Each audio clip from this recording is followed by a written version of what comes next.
Estamos con Paul Monar, coordinador de proyectos de la Fundación Cóndor Andino, con quien vamos a dialogar sobre este importante trabajo que desarrolla desde la Fundación, así como también darles a conocer que no solamente es de los datos estadísticos de los estudios, sino que también ellos ensucian sus botas para ejecutar proyectos importantes dentro del territorio. Bienvenido, estimado Paul.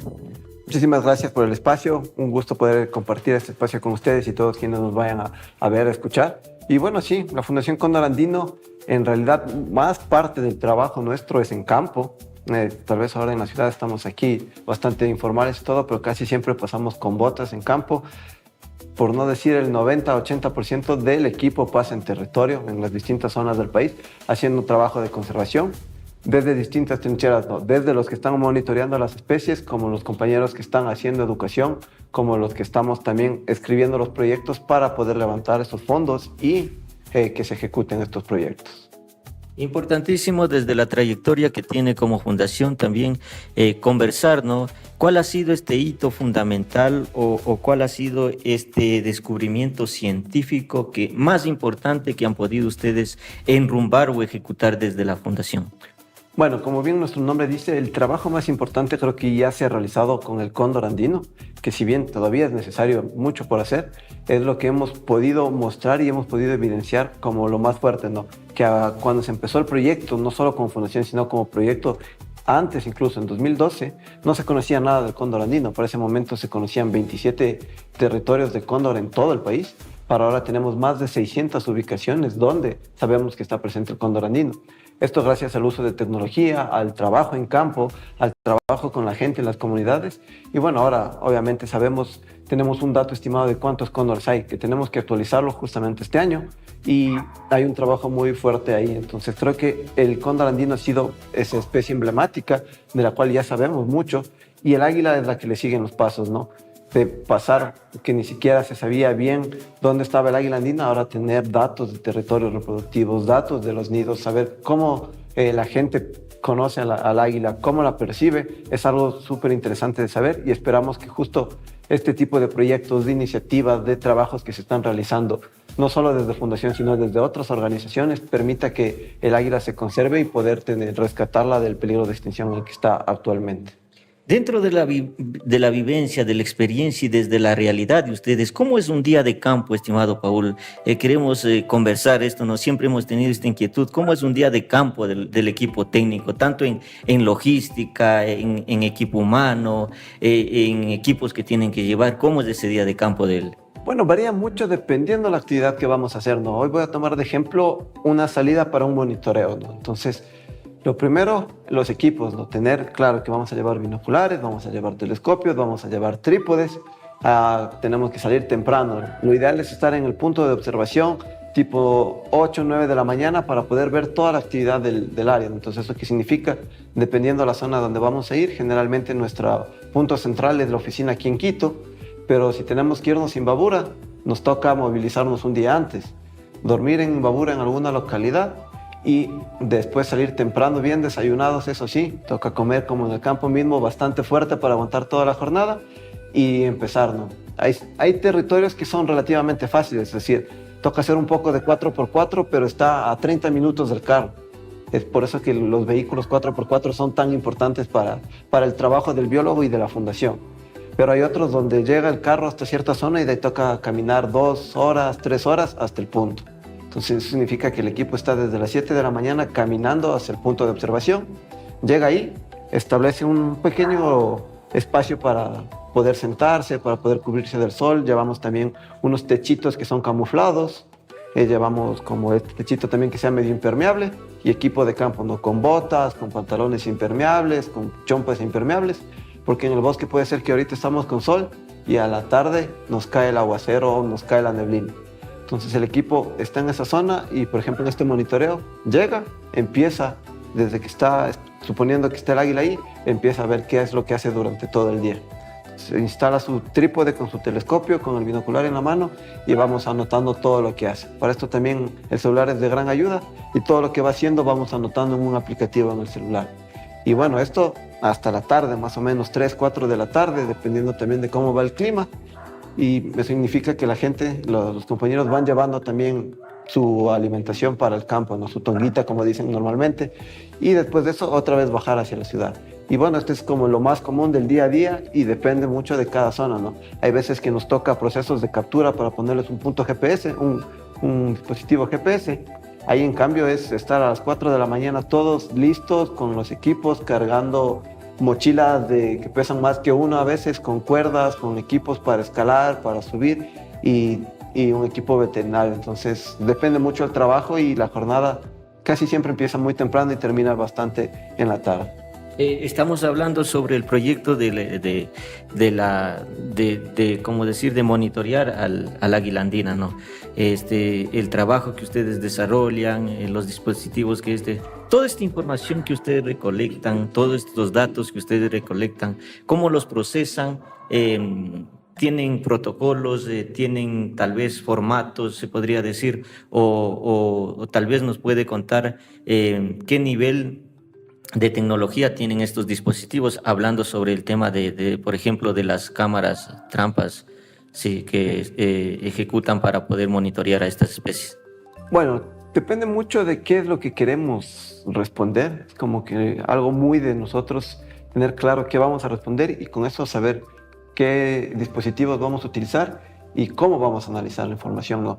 Voy a poner de ejemplo en este caso con los rastreadores satelitales. Nuestra pregunta a responder es dónde se están moviendo las águilas y cómo se están moviendo estas águilas. Entonces, estos dispositivos de rastreo son como unas mochilitas que será del porte de una batería, las de 9 voltios, estas cuadraditas, ¿no? Entonces, esto es lo que tiene el águila en su espalda y le colocamos. Pero estos datos nos van transmitiendo y nosotros tenemos que ir analizando a detalle con el uso de, por ejemplo, programas computacionales, en qué áreas es donde más puntos nos da el águila, a qué altura estaba el águila cuando volaba.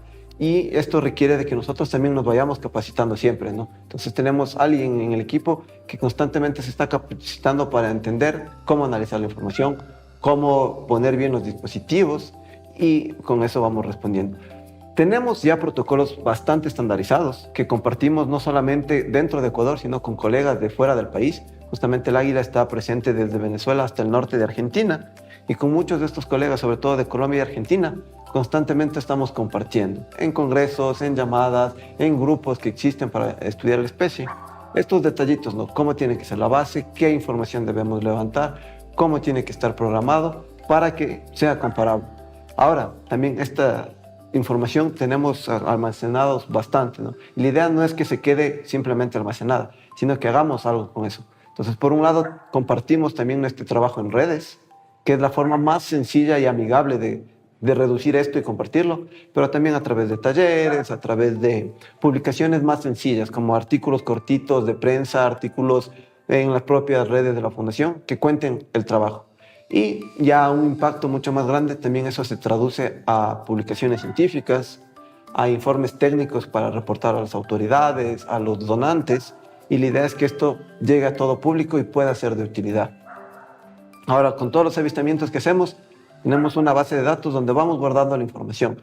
Y una vez tenemos un número suficiente de datos colectados, nos ponemos a analizar. Entonces, tenemos varias ramas y nuestra idea y nuestro objetivo principal es que esta información sea de utilidad para tomar decisiones. Es decir, al final nosotros lo que queremos es hablar con las comunidades, hablar con los GATS y decirles, oiga, miren, esto está pasando con el águila. Esta información que nosotros colectamos nos dice que el águila está bien, que el águila está mal, qué es lo que tenemos que hacer y pasar esa ciencia pura a ciencia aplicada y que se pueda ser útil. Es decir, no quedarnos en el ego que a veces nosotros como científicos tenemos de simplemente decir, ay, es que yo hago ciencia. No, pero esa ciencia tiene que servir para algo, tiene que llegar a los que necesitan, a las comunidades, a los gatos, a la gente, a los que toman las decisiones y en realidad llevan hacia la conservación.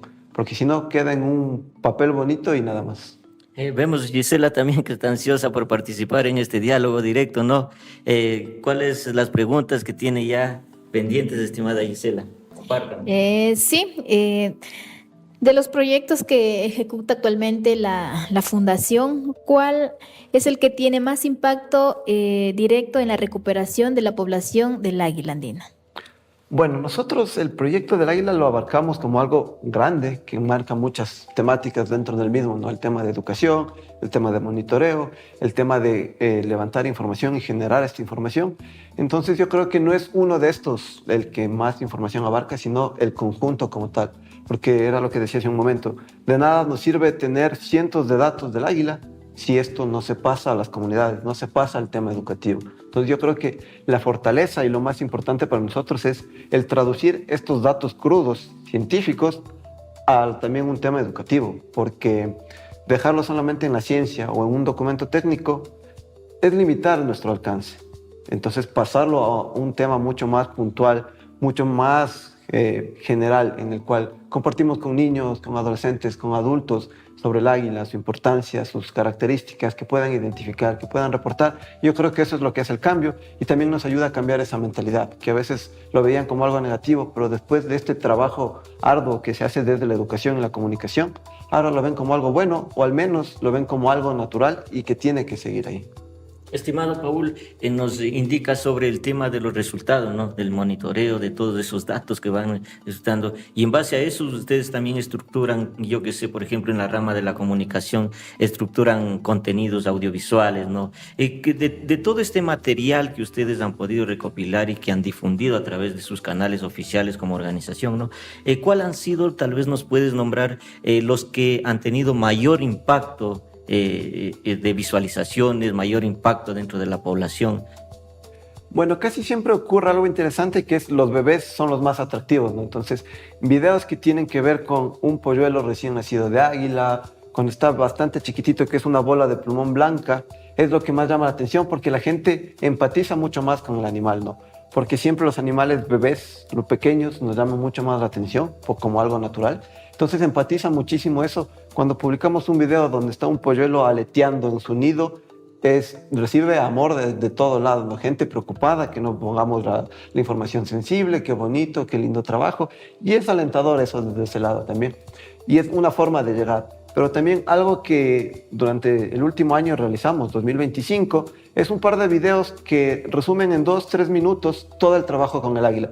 Un primer video que está disponible en YouTube, ambos están disponibles en YouTube, que pueden buscarlo, que resume y presenta al águila andina, ¿no? Sus características principales, cómo es un adulto, cómo es un joven, dónde está presente y un poco de sus amenazas. Y otro donde está el proyecto, que se puede ver en qué se está trabajando sobre esta águila. Yo creo que lo más importante de estos dos es que la gente nos lo ha pedido, que les compartamos estos videos. Como son cortitos, se puede pasar por un grupo de WhatsApp, por Facebook, y es la forma en que la gente percibe mejor, se guarda más la información, porque al final queda en su celular, ahí vuelven a ver porque estaba bonito el águila, porque les gustó todo. Entonces, tener buenas imágenes nos ha permitido generar este tipo de videos, de materiales, y este resumen en 2-3 minutos a veces tiene mucho más impacto que una charla de 30 minutos, de 40 minutos, porque la gente lo sigue teniendo en su celular, ¿no? Entonces se lo pasan en grupos de WhatsApp, se lo pasan entre vecinos y llega a tener más difusión que una charla que a veces es difícil convocar a la gente. Hablando de retos, estimado Paul, hablando de retos, de amenazas para la organización a la que usted pertenece, ¿no? ¿Cuáles serían esos retos? No solamente en el tema de los proyectos de ejecución, sino también como organización en los diferentes departamentos, ya sea recursos humanos, ya sea, por ejemplo, recursos económicos. ¿Cuál es ese reto que tiene la Fundación desde su perspectiva, desde su experiencia hacia el futuro? Bueno, yo creo que uno de los principales retos viene a ser la situación del país. Lastimosamente es algo que nos afecta a todas las ONGs, sobre todo a las que trabajamos en conservación, porque la conservación y el medio ambiente llega a ser la última ruedita del coche para muchos gobiernos y para muchos intereses, lastimosamente sobre todo intereses políticos, y muchas veces frena procesos, ¿no? Tenemos gente en GAT, tenemos gente en distintas zonas del gobierno que son amantes de la naturaleza y quieren trabajar por el bien, pero se ven frustrados porque los procesos no continúan, ¿no? Porque no es del interés de que continúen. Entonces esto frena muchas situaciones, a veces hay trabas en obtención de permisos, trabas en movilización de individuos de rescate, este tipo de situaciones que generan malestar y que también generan amenazas para esta especie. Voy a ser muy pragmático con un ejemplo. Tuvimos el rescate de un águila andina en la provincia de Zamora. Esta águila fue reportada la noche anterior por un una persona local que con todo el corazón dijo, oigan, tengo el reporte de esta águila, se ve herida, nos mandó la información, se compartió también con la policía y se gestionó para que se pueda hacer la verificación esa misma noche. Lastimosamente no se encontró el águila. Al día siguiente se vuelve a hacer el esfuerzo y se encuentra el águila y este es movilizado. Pero ¿qué pasa? Que esta águila tenía que moverse de Zamora a una clínica, que en este caso la más cercana era en Cuenca, y en este proceso de movilización hubo trabas por parte de las autoridades. ¿Y esto qué ocasionó? Que se pierda tiempo valioso en el cual el águila debía ya recibir una atención médica veterinaria para poder sobrevivir. Lastimosamente, después de casi 8 horas que se estuvo en la pelea de que sí el permiso, no el permiso, es que ustedes no pueden, que sí pueden, etcétera, se pudo movilizar el individuo hasta Cuenca, que más o menos desde Zamora para allá van a ser 5 o 6 horas de viaje. Llegó a la clínica y lastimosamente el individuo murió. El individuo estaba mal, efectivamente, pero estas 8 horas que se perdieron en tramitología pudieron haber hecho la diferencia entre que el individuo sobreviva o el desenlace que tuvimos que morir. No podemos asegurar que iba a sobrevivir, pero esas horas son críticas, no solamente para este individuo, sino para otros individuos y otros procesos. Yo creo que también esto es uno de los limitantes y una forma que tenemos que tener en cuenta, que hay que ver la manera de hacer más ágiles. Entonces, si es que tal vez no se puede hacer algo, pero tampoco interferir o impedir que alguien que sí pueda lo haga, simplemente porque no estamos hablando de una posición o de acciones, sino de que estamos salvando la vida de un animal que seguramente nos podría dar un montón de información.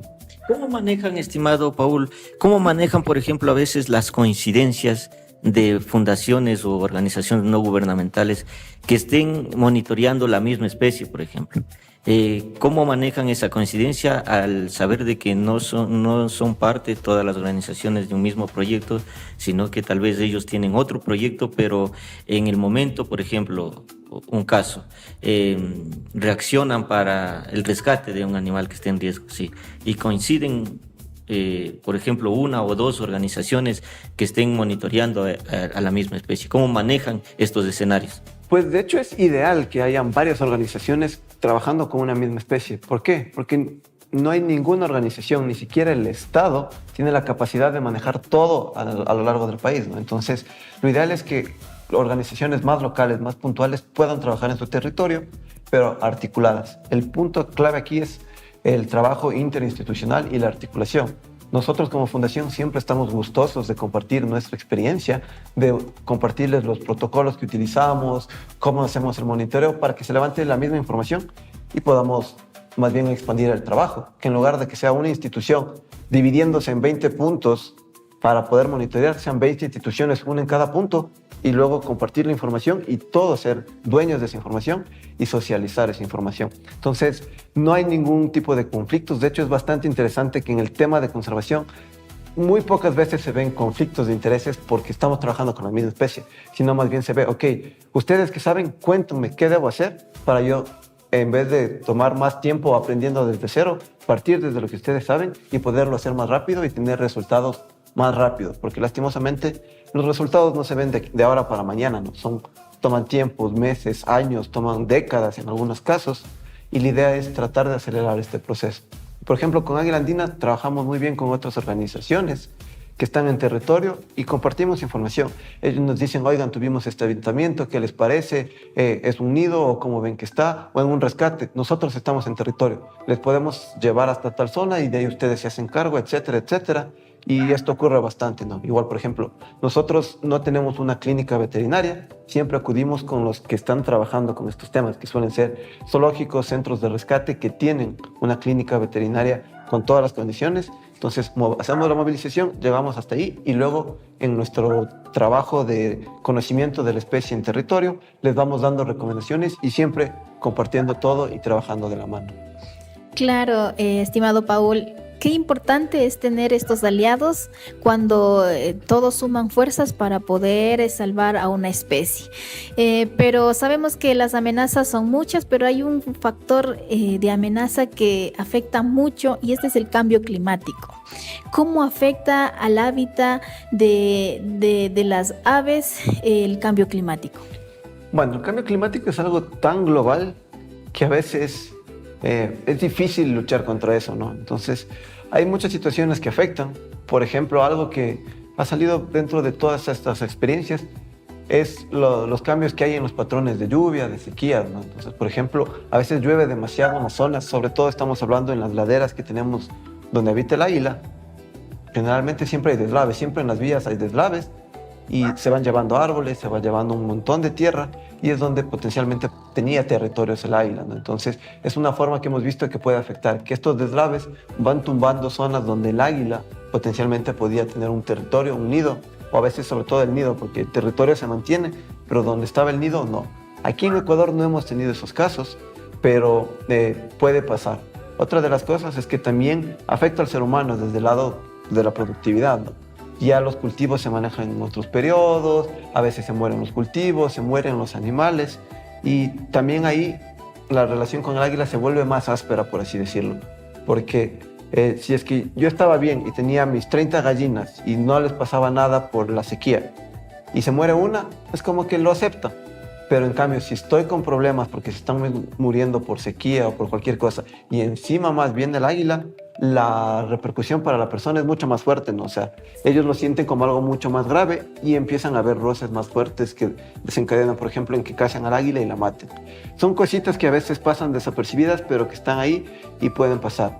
Y por ejemplo, un colega de Argentina nos decía que allá donde tiene águila, en el invierno neva, ¿no? Entonces, con estos cambios de los ciclos, con cambios de las estaciones, de pronto cuando no debía nevar, cayó la nieve y el huevo que estaba en ese momento en el nido dejó de ser viable y se perdió ese proceso que tenía que terminar en un polluelo de águila y todo lo demás, ¿no?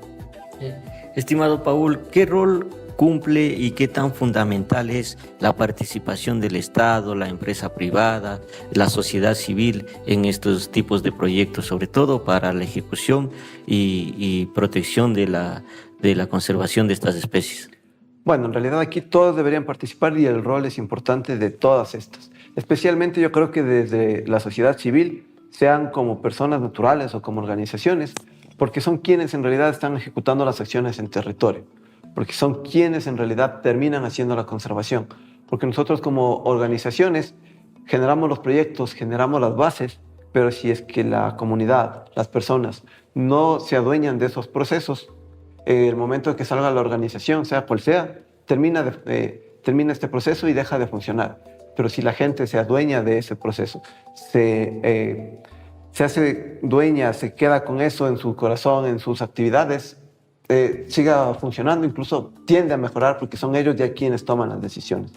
Por el lado de la empresa privada, también es importante porque lastimosamente Ecuador no es uno de los países que tenga más fuentes de financiamientos para estos procesos y la empresa privada puede jugar un rol importante a apoyar ese financiamiento, en también hacer notorio la importancia que es la conservación. Yo puedo hablar desde Fundación Cóndor Andino, tenemos un donante importante y aquí sí no sé si puedo mencionarlo directamente. Por ejemplo, a nosotros nos apoya Florsani, que es una institución que le gusta nuestro trabajo, es una empresa privada florícola que le gusta nuestro trabajo y dijo, ok, yo les apoyo y nos da un valor y con eso podemos sustentar parte de los sueldos del equipo y eso nos permite tener un alcance mucho más grande. Asimismo, hay empresas que gestionan o que tienen fondos para temas de conservación, pero siempre es importante que ellas también vean que den a proyectos que tengan un impacto real en el territorio. Porque a veces, lastimosamente, hay proyectos que suenan súper bien en el papel, pero el rato de implementarlos terminan en el aire y no tienen ni un beneficio para la comunidad, ni para el ecosistema y mucho menos a largo plazo. Y bueno, el tema del gobierno, el gobierno es imprescindible desde varios aspectos, ¿no? El gobierno es quien regula todos estos procesos y quien debería tener una mano dura en que todos estos procesos sean bien realizados. Muchas veces ocurre que no toman en cuenta todas las medidas que deberían implementarse y se dan procesos donde hay afectaciones al ecosistema y que según ellos eran menores y terminan siendo con repercusiones muy graves. La otra, se debería fortalecer las instituciones dedicadas al ambiente. Lastimosamente el Ministerio del Ambiente no tiene el personal suficiente, las áreas protegidas también están muy abandonadas y el personal que está ahí es todólogo por último. Conozco compañeros guardaparques que hacen de administrativo, hacen los recorridos de monitoreo, hacen los recorridos de control y vigilancia, tienen que cocinarse ellos mismos, tienen que hacer todo ellos solos, ¿no es cierto? Y por el amor que tienen a su área, al trabajo, a la naturaleza, lo hacen de todo gusto. Pero también involucra que se están sacando el aire y necesitan poder también estar tranquilos de que su trabajo es seguro, de que pueden hacer varias cosas. Entonces yo creo que siempre es importante de que cualquiera que esté en el mando, cualquiera que esté en el tema de toma de decisiones, tome en cuenta que también el ambiente es una parte importante, porque a veces lo ven como algo aislado del ser humano, que no lo beneficia, pero hay muchos estudios técnicos, de todo tipo, sociales, etcétera, que demuestran que un buen ambiente también nos hace mejor a nosotros en temas de salud, en temas de todo. Incluso, ya si queremos llevarlo al lado económico, nos ahorra dinero, porque un mejor ambiente nos involucra mejor agua, mejor aire, y eso previene enfermedades. Y el Estado evita gastar en la salud pública, porque si prevenimos es mejor que estar sanando gente que está enferma.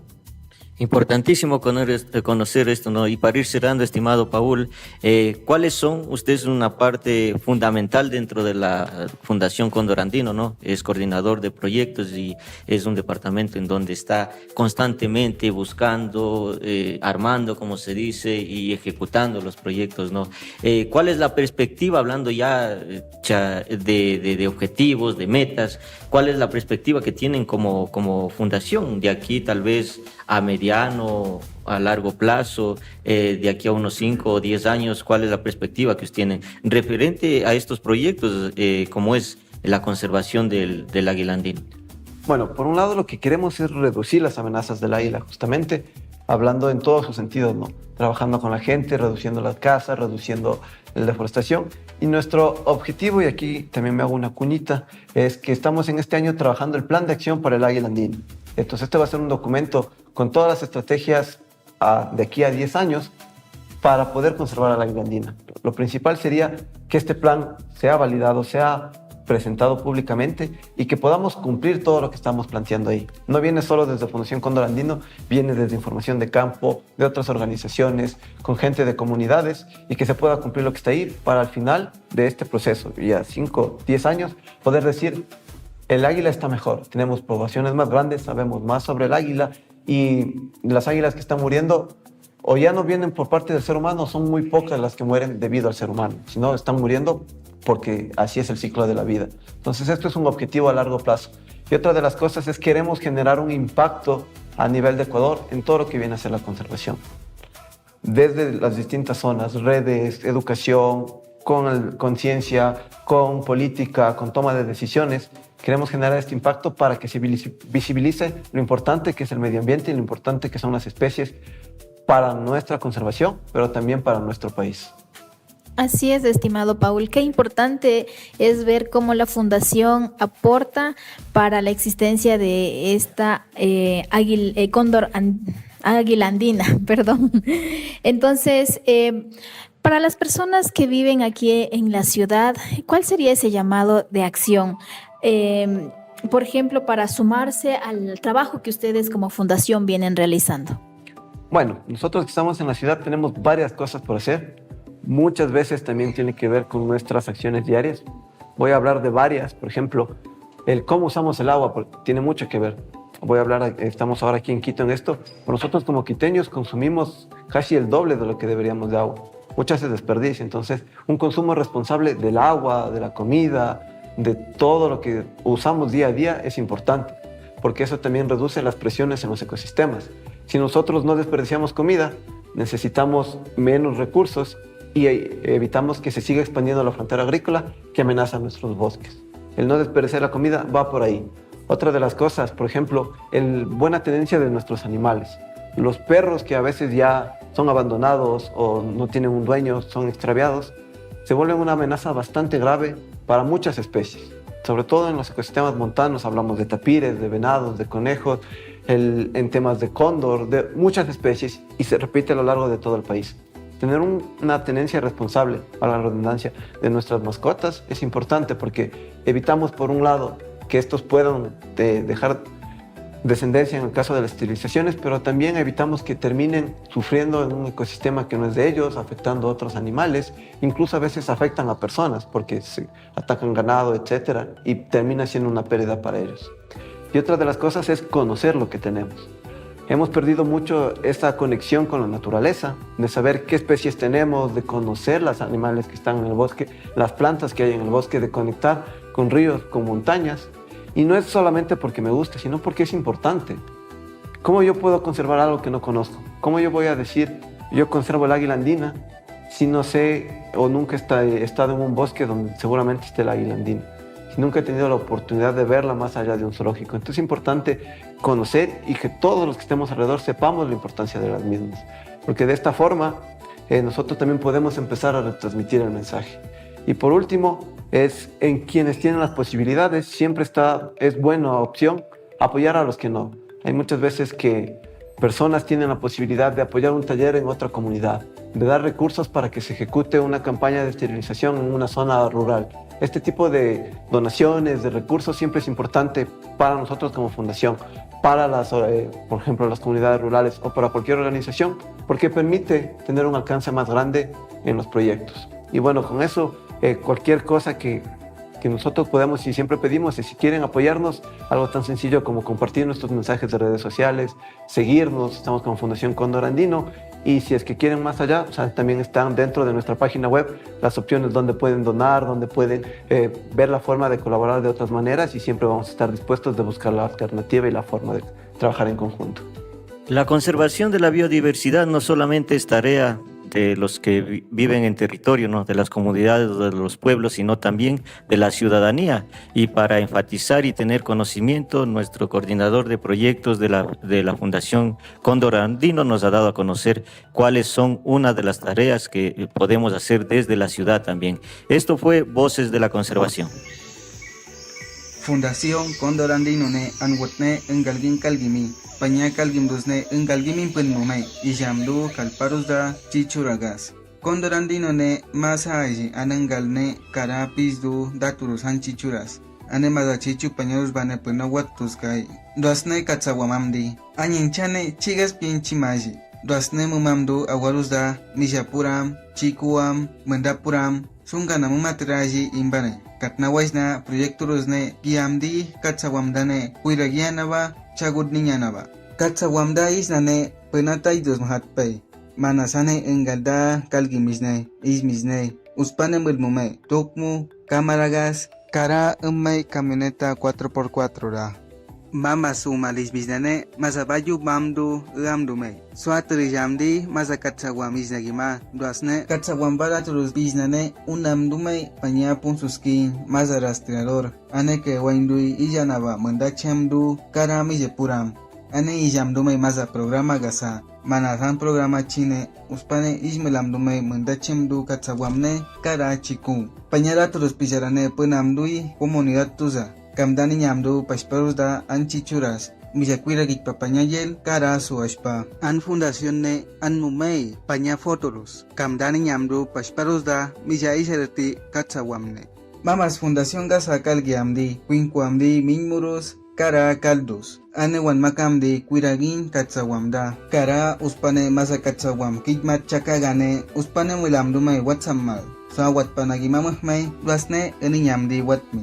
Taito santanyagimne katsawamdane masane contaminacioni. Alupuna katsagigane terus cuatramdi. Katsawamba yel danyagimdi kara pañawi burusne wan katramdi kara kizatramdi. Mamasne awarus gasdanyagiamdi. Andusne piramdi kara terus kwamdi piparus wana. Kara empresa gas punarañagiamdi. Manas empresa tetet murusne tetetamdi. Katnawaisna katsawamne pañapashparus mandaka wirana ganamaji. Katsate kuarane pañayel kuamdi. Katnawaisna empresa rus tetetmurusne punarañagimmay. Cóndor Andino wapayu amdune masakalne kaninay taitus poygimdu katsawamda. Karasana masa plan de acción katsawamba. Piengani amdu mishakuiragikpa chigikpa kara mishachagudnina an katsawamda pañayelgi.